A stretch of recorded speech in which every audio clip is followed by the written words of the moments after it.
Okay, let's code. Age equals int input, enter age,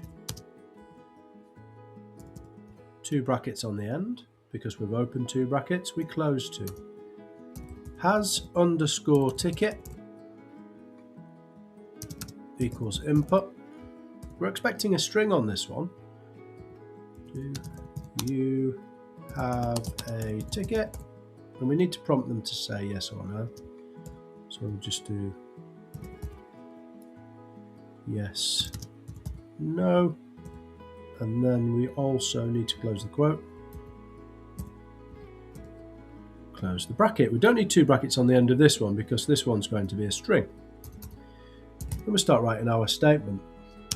So our selection statement says if age is greater than or equal to 12, and this is a key word we haven't really come across before, but the word and means you can join 2 conditions together in the same sentence, and if they're both true, it's going to print out entry allowed.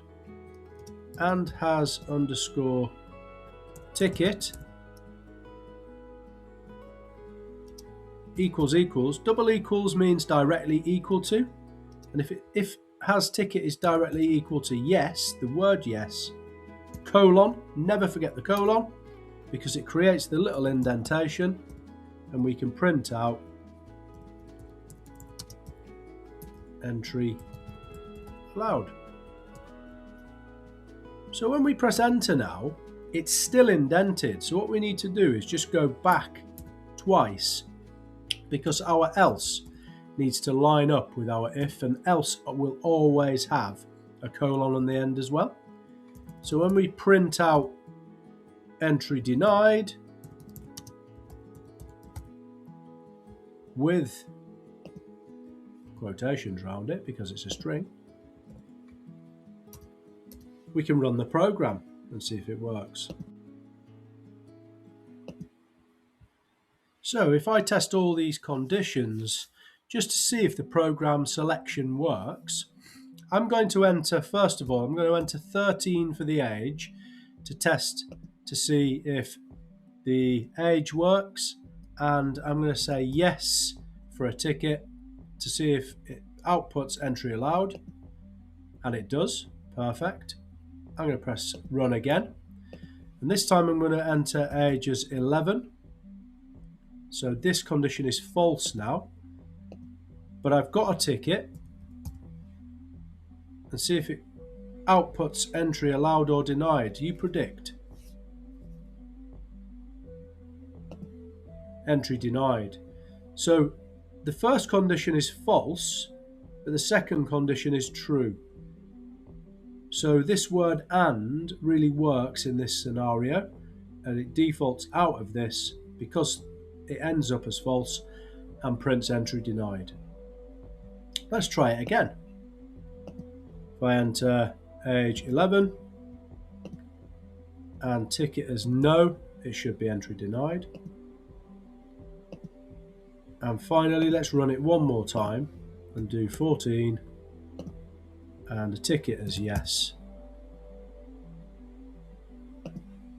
and entries allowed. We can make this a little bit more realistic again by printing out welcome to the cinema. We could pop an emoji in here as well if we wanted.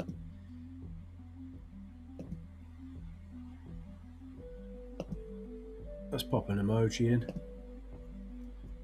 An emoji is classed as text. It's part of Unicode. Entry allowed. I'm going to pop a little emoji in here as well, just as a little celebration, so you can allowed into the cinema. And I'm going to play around with the age. So instead of a 12, I'm going to say a 15 and see what happens. So welcome to the cinema. It's a little bit more realistic. Enter age. Let's say 16, and has a ticket. Let's say yes. and OK, and entries allowed, with a little celebration after it. Make sure you've entered all the programs so far into Create with Code, and then we can move on to doing an exam style question. OK, predict what is printed when these lines of code are run.